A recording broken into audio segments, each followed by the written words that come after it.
Hey everybody, it's Dina Rico from the Creativity Cave, and I have a super cute project to share with you today.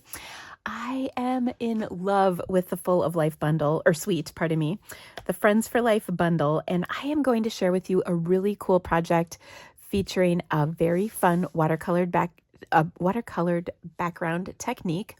And you can do it two different ways, and I will show you both, and it is just so much fun. So the Full of Life suite is the topic of our All-Star Video Class Bundle PDF this month. You can get this for free, or you can purchase it from me for $15, and I'll have details about that here in the description of this video. But I want to show you my technique because it's just so fun. Okay, so I'm going to start with a piece of Fluid 100 watercolor paper, and that is definitely key to making this work. And I've cut this to 3.5 by 4 3/4. That way I can get 2 out of a sheet. And I'm going to do a little technique. Now, I did this recently in a video, and I literally can't stop doing this, you guys. It is so much fun. But I wanted to show you how to do it. And that is ink smooshing watercolor backgrounds. So this is super easy to do. And I prefer to use my Stampin' spots. So we have a set of spots. This is the classic spot assortment. I actually just keep it in this little plastic thing here. We also have uninked spots, and I'm going to show you how I ink my spots as well as using one of these right here. So first off, when you get the spots that are like this, they come in some of our kits. They also come in paper pumpkin boxes. I love using these, and I like to just take either an X-Acto blade or a scissors blade. Even your pick tool will do this, and just cut along one side of the seam. And then they open, and then the lid stays attached, which I think is handy because you can obviously see the color really easily.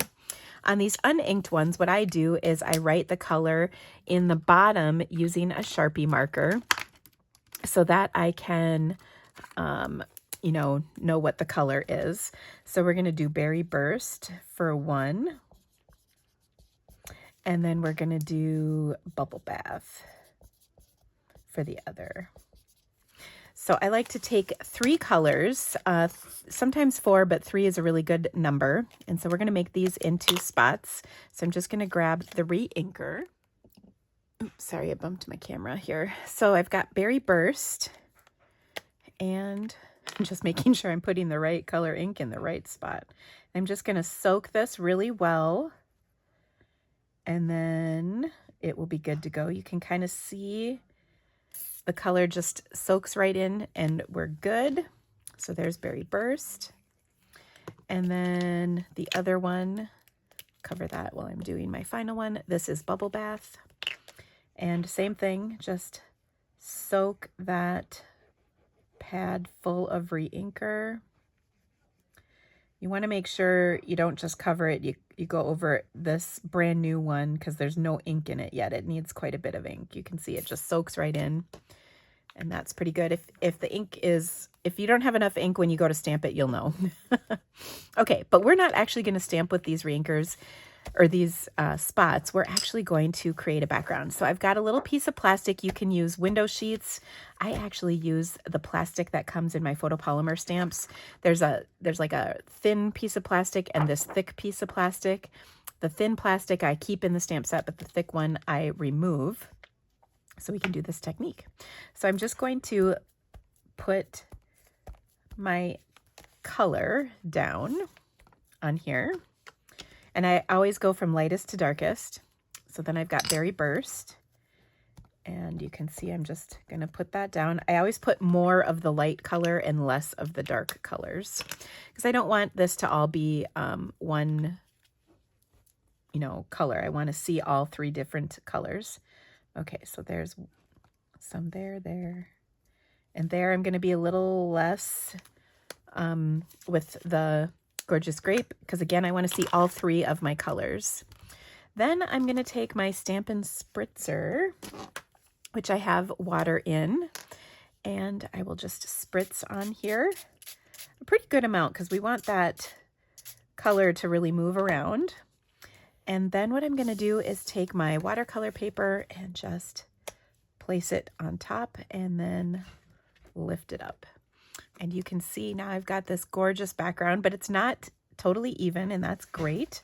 Now, if I want to add some more color to this, I can re-dip it, and that will give me more color. But I love having some areas that don't have as much color on them as well. Okay, so this gives me a lot of good color. All right, so I'm going to set that aside and let it dry. Let me show you another way to do this. Okay, so I've got another piece of this plastic. Let's get rid of my wet paper.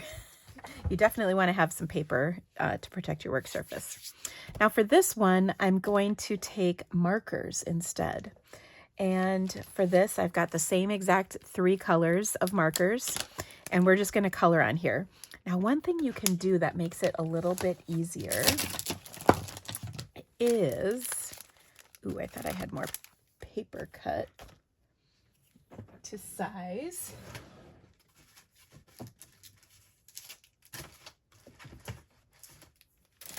I do not, which just figures, but that's okay.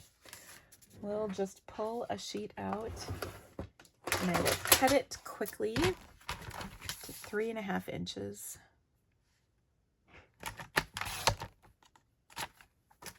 All right. So what I like to do with the markers is put my piece of watercolor paper underneath, and then I know where to color with my marker. So I'm just going to go over this, and I'm not going over the entire thing in my lightest color, but pretty close. Then I'll add my berry, and just like before, I'll put berry in a few spots, but not everywhere. And then I will put some gorgeous grape down in a few spots like that. And maybe just a little bit more berry burst over here. Okay. Now what I'm going to do is spritz this with my water, just like before. Probably not quite as much water. And then I'm going to flip this over and press it in to the paper. Okay. And there is another cool background. Now, if you can see I just dabbed it a few more times. If you want, you can also spritz onto the paper. You can add as much of this color as you want, but you can see it's a lot lighter effect using the markers, but I still love it. So it's really fun. Either one is great to use on your project. And of course, you can use any of your favorite color combinations to do this project. Okay, so now what do we want to do?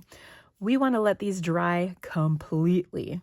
Make sure they're very, very dry. No moisture at all whatsoever, because we're going to die cut them. And if they're wet, it will not die cut very well at all.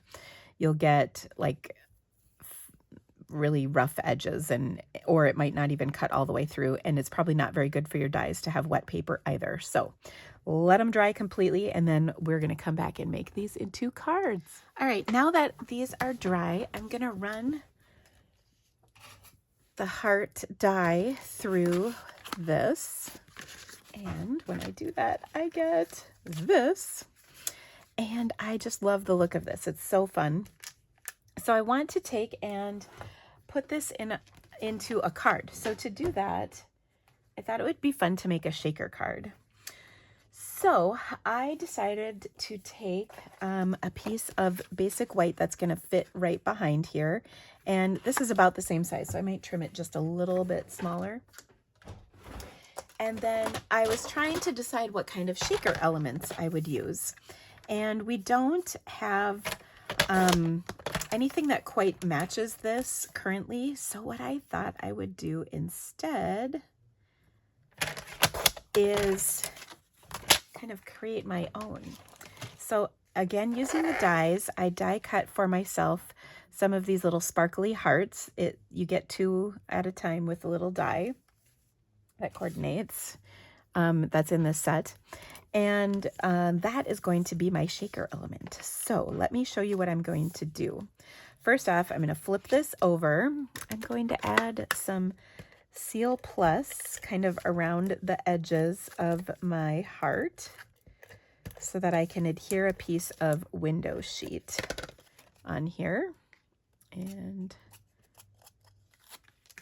So I've cut a piece. This is about 3.5 inches square because I know that will fit across here.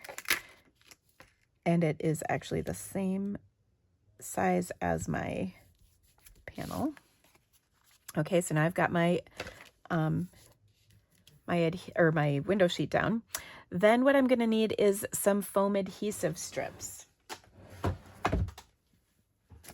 So these we're going to take and just add around the edge. Now I want to stay pretty close to the edge of my heart so that they don't sink, you know, below into the bottom of my card where you can't see them. And so that's the beauty of these foam adhesive strips, is they're really easy to kind of bend around the shape that you're using. And you want to fully enclose this, meaning that it's not going to stick, you know, there's no opening anywhere. And oh gosh, one strip fits kind of perfectly all the way around. So we've got that down. I'll just take the backing off. And there we go. Now I want to add my little shaker elements. And again, this is what I improvised. I used 2 packs of glimmer paper. I've got the the in color glimmer paper. And then that was the petal pink color, or I'm sorry, pretty in pink color. And then the berry burst color is from it's like berry burst granny apple green and white or something. It was an online exclusive pack. Okay, then I'm going to take that piece of white and just go right over the top, and that will hold everything in place. And then now I have a shaker heart. So there's little hearts behind there that are being that are getting shaken. Okay, next up, I also die cut for myself the little kind of swoosh banner from this set of dies, and I'm going to stamp my sentiment. And my sentiment is so excited for you. And I think I'll stamp that in Berry Burst.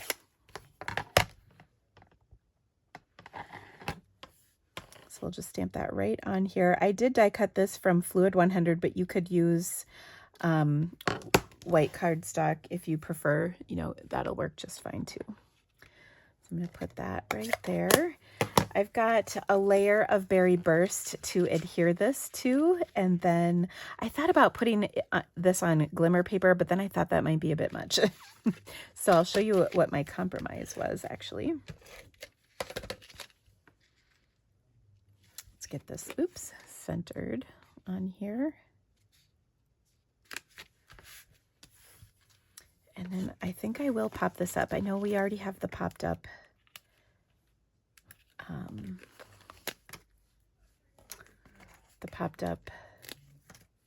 shaker, but I think this needs to be popped up.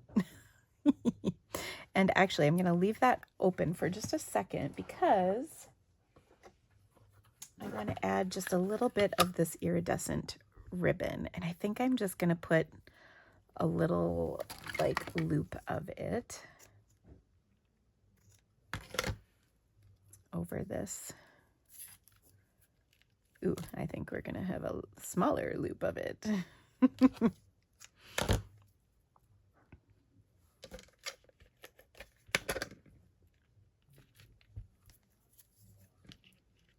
There we go. Oh, and that just adds the right amount of shimmer.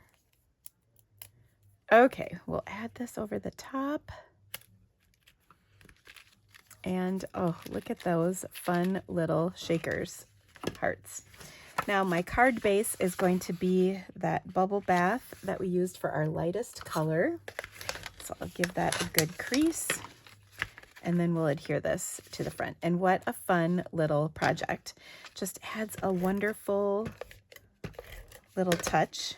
And of course, you know I'm a big fan of anything watercolored. And this is hardly even watercolored because it's just so easy to do with either your markers or your Stampin' Spots. So have fun with this, play with different color combinations, and just enjoy the process because it is so fun. I love the effects.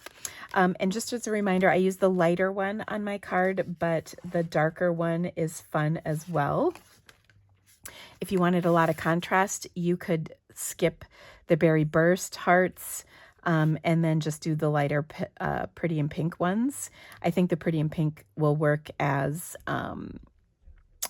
bubble bath, substitute just fine. So no worries about that. We also have, there's like Highland Heather that you could use. That's in the pack that coordinated with the perennial, the painted lavender suite. So that would work also, the glimmer paper for the hearts. So you can just really have fun. Enjoy.